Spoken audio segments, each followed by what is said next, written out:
Hi guys, Soundafaz here. Another music overview video for you, just because I thought I'd share it, and a couple of people, after the previous video I did, which showed you how the recomposition remix of The Bay by Samuel Sim featuring Storm was put together, someone asked, or a couple of people asked me actually, can you show us how a trance track is put together? As I pointed out to them, it's pretty much the same in terms of layers, but obviously it's a lot beefier than a chilled out track like The Bay. So this is the video for that, just to give you a summary. Now, because it's a trance track, it's obviously quite repetitive, so it's quite long, so I'll kind of speed it up in a way and jump big chunks so we get to the actual bare bones of the track rather than just loads of beats. So as usual, as a trance track, it has quite a long intro and quite a long outro for mixing purposes, because I tend to play trance all the time, so in order to play it in my sets I need to be able to mix it in. So this intro is quite simple. Basically that's their percussion there, just play those. They're actually fading in, so if I go up here, that's the bass line. This is another percussion loop.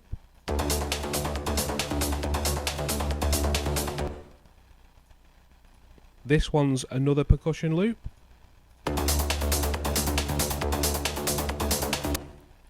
PL Onion, haha, that's a funny name. That's just the name of the sound. Don't know why it's called Onion, but there you go. That's almost like a plucky sound, so let's add that to it. Very faint that, but it just adds a nice little touch. If I play that on its own,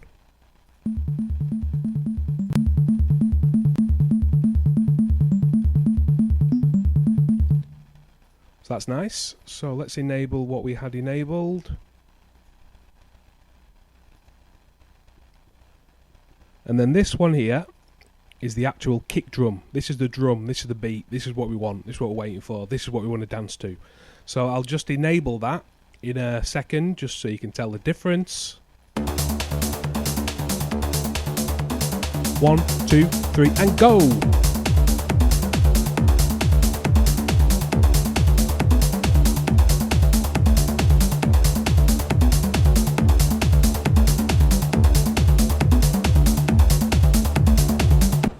These are upwashes, or basically uplifters, upwash, whatever you want to call it. Almost like a swooshy sound, like a build-up, like a like that. There's a perfect sound effect for you. And then this is a downwash. So what this does is it will go, that's the upwash, and then the downwash is, so let's play them on their own, just so you can hear them. I'm just laughing making this video, making noises. So this is the upwash.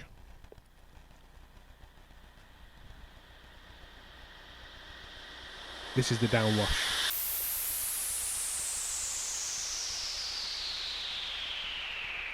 Again, just adds a bit of layer to everything.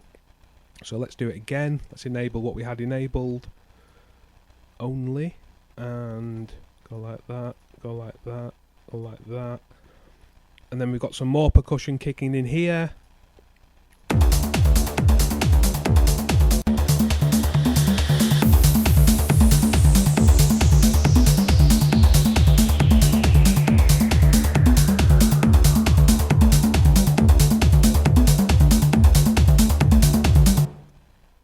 This is more percussion. Let's stick this in.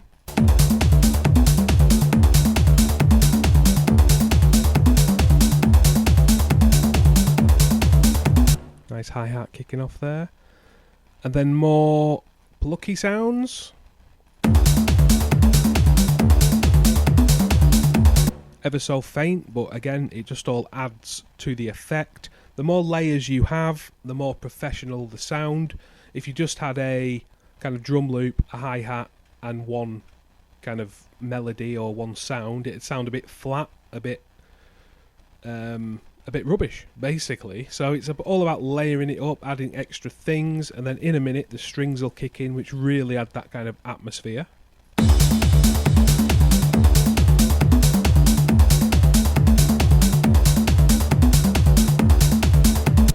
That's nice. Then you've got a big build up. And then here you've got the strings that kick in. So, tell you what, let's just play it all. So this is everything, and then I'll mute the strings. This is everything coming in now.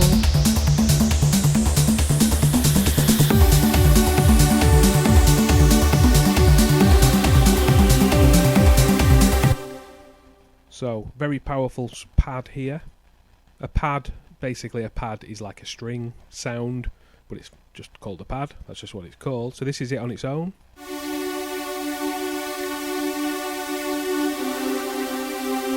So you can see that's got a kind of slight quivery, shaky kind of noise, kind of a... Again, funny sounds on the mic. That's why you watch my videos. Entertainment. That's entertainment value right there. So that kind of shaky effect is called tremolo. It's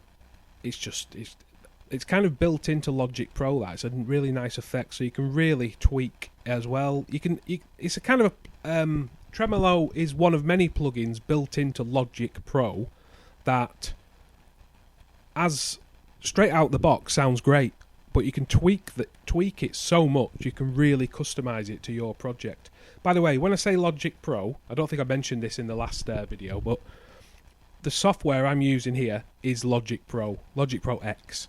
So it's otherwise known as a DAW, D-A-W, Digital Audio Workstation. This probably doesn't matter to most of you, but just to explain it anyway. So a DAW is basically just a piece of software like this. This one's Logic Pro. A hugely popular other one would be Ableton. A lot of people use.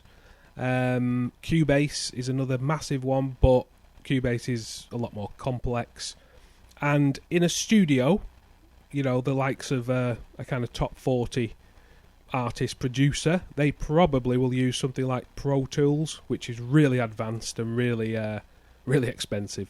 So that's normally not something you would have unless you own a studio. They're all the same. You can do the same things in pretty much all of them. It's just your personal preference. Personally, I've tried all of them over the years. I've used Cubase in college. I've used Ableton. I've actually used Pro Tools as well. But for me personally, I just find Logic Pro the best. I just prefer Mac anyway to Windows. And Logic Pro is Mac only, as far as I'm aware. So I actually wouldn't have much other option. I think you can get Ableton on a Mac, but I just prefer Logic Pro. And once you get used to it, you start mastering it in a way. So kind of, once you spend a bit of time on some software, you're kind of stuck with it in a way, because I wouldn't like to restart it again. Anyway, so tremolo. Yeah, it's an effect that's built in. It's like a shaky kind of sound. So let's just play that again. So if I turn tremolo off, you'll hear it's basically just a kind of flat string sound.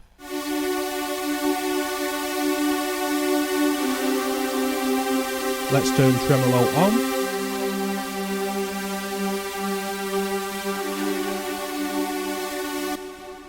So, such a ever so slight effect, but really works.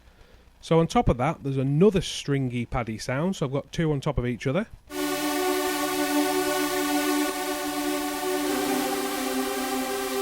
Again, that's got tremolo as well, for good measure.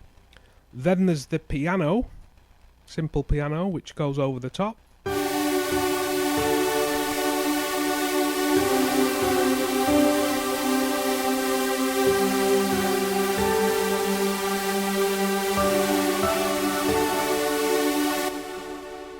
Then we've got another pluck sound. This one's called the Matrix Pike from the Nexus 3 VST, which I'll explain to you in a minute what the VSTs are.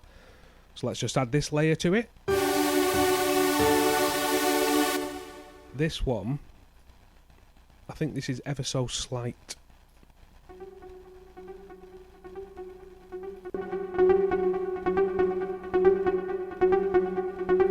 So just a nice simple little touch, but it really adds to all the strings to build it up. And then there's another plucky sound at the bottom.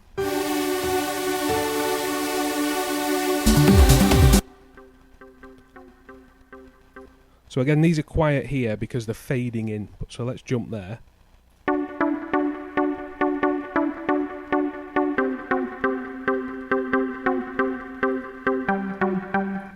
And you can see how they're actually made up at the bottom here. So I've actually made that. So each one of these are notes. So for example, that's that note. That's that note, and you could move that around.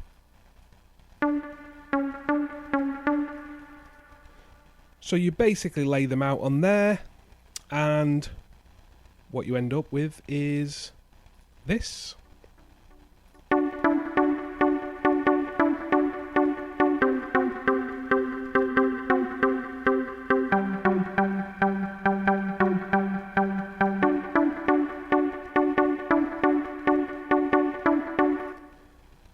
So that's that. And then we get to the breakdown where it really goes mental and the real anthemic sounds start. So this is now all fading down to nice silence.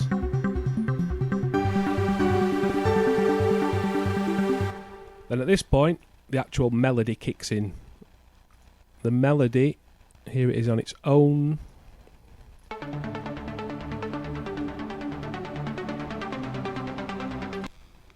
I'll just expand that and you'll see a pink line. So that pink line is an effect. So it's fill cut off, basically. So what that does, again, because I find it hard to describe stuff, but it will basically open the filter as it goes up. So you can hear there, it's very like, very like slight. Now when you get there, where the pink line got up a bit, you'll see it's a bit much more in your face. And then you go here, which is at the very top of it.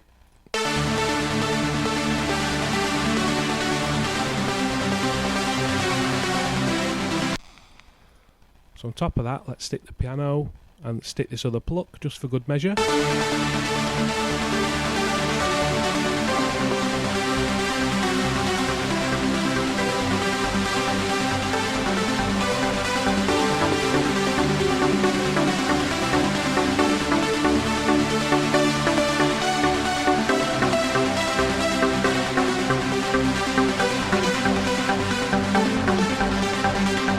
So then it's going down again to be a nice chilled out sound, ready for it to kick in, and everyone goes mental and sticks their hands in the air. So as you can see, it's down here. So it's gone nice and soft again. And as it builds up, you can see it's going up again, ready for the climax there.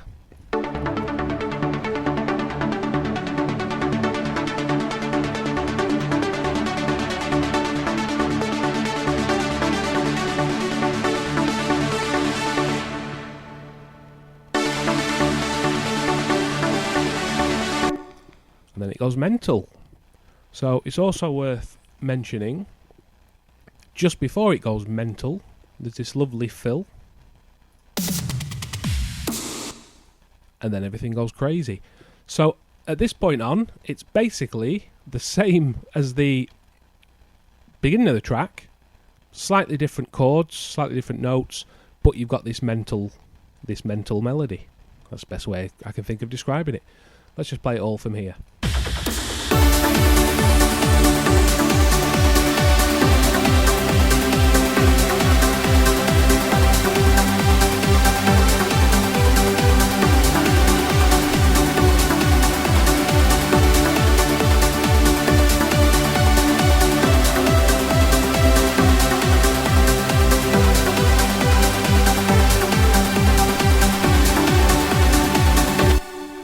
So that's that. Then it goes on for another 16 bars. Then more piano begins, or the original piano, should I say, comes back in, which is here. Both pianos at once.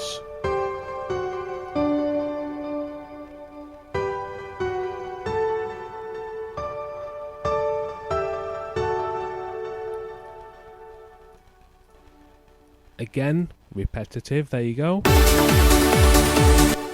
Until we get to the point where we've got the fill again, and then we're fading out, and the mix is, we're getting ready to mix, if you were playing this in a DJ set.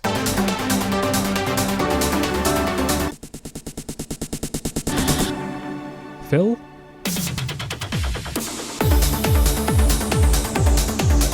And then just a simple outro. The fill at the end. And that's it. In a nutshell, that's Ethereal from beginning to end. So, one thing I mentioned before, which I'll just briefly mention now, VSTs. So a VST is basically a... what's the best way to describe it? A sound library. Let's just say that. If anyone in the comments can explain it better, then they can. I'm rubbish at explaining stuff. Yeah, so it's a sound library. So something like that funny onion sound. Let's just listen to that.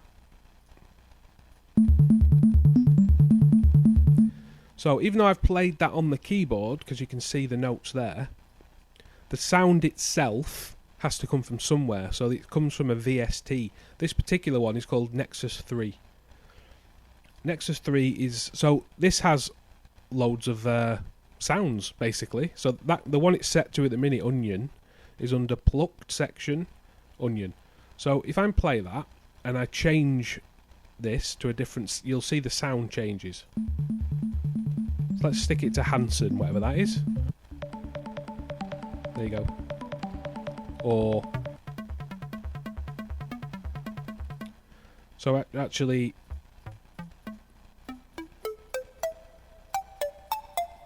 So that's what a VST is. And Nexus 3 is probably one... Not one of the most popular. I wouldn't know that. I wouldn't have anything to back that up. But I would say it's probably very popular with most dance music producers, just because it's kind of got sounds in there that would work on techno tunes, drum and bass, house, trance, etc., etc. So it's a real versatile VST. So that's one of them. Another one I use, which I can show you if I can think which one this one might be. This is the M1. The Korg M1, which is basically an electronic version, in effect, of the actual Korg M1, which was a synthesizer you could buy, a physical piece of hardware back in the 90s, I think. And a lot of 90s tunes that you know and love that had piano in, most probably used the M1. It was quite a popular thing. That's how that looks. Another one I'm using on here is... That's Nexus again. Nexus...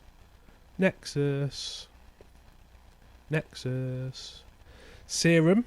So the lead, this leady bit that's going, the mental bit. Is that here? Yep. That uses Serum. Here's Serum. Now the beauty of all VSTs, especially Serum, I find, once you've got a sound, you can really tweak it to your heart's content. I mean, you can, every time I move that, it changes the sound, move everything around. You can really get the exact sound you're looking for, you will find from any VST, not just Serum. But Serum's interface makes it really, really handy. So there's one other that I use. I think I'm using on this. I just can't find... I can't actually find what I'm using, but there is another one called June 3. So if I open that, another great one with hundreds of sounds in it, and works is great for any genre, really, any dance genre. So the main ones I use: Nexus 3, June 3, Serum, the M1, the Korg M1, Silenth 1 is another one that's really good for trance music. So they're not free. They tend to cost anywhere between roughly £100 and £200 generally, but as with anything, you can spend what you want. On software, you can spend thousands. I've seen various things where maybe £1,000 it costs, but obviously sound-wise, there'll be millions of sounds. So the more you get what you pay for, really. So they're just what I would recommend. Obviously, I'm not an affiliate of those in any shape or form. They're just the ones I use. I think if you started making music and you just wanted a VST of some sort, I'd go for Nexus 3 because it covers all angles and it's quite easy to use to get used to. So that's what I would suggest. So that's it. Ethereal. Out now on Blanco y Negro Music. There's a link in the description below. Download from iTunes, download from Beatport, stream on Spotify, do what you want, share it with anyone that loves trance. Help yourself, it's there. And I will do another video at some point of another track. I don't know what it'll be yet, but it might be showing you how to kind of make a mashup, because that's quite an interesting one, that. But it's really simple at the same time. So look out for that. Any questions on this at all? Just put them in the comments below the video. Appreciate your time. As I always say, if you don't already, please hit subscribe. Once we get to 1,000 subscribers, there's various options open up, become available to us to make better content, basically, and help going forward. So please do. Anyone interested in dance music, or you just want to share some remixes or anything I've done that you like, please share with anyone else. Ask them to subscribe. We're not begging for subscribers, it's just that's the main channel we use, so we may as well build up the fan base while we're here. So thanks again, and I will see you next time.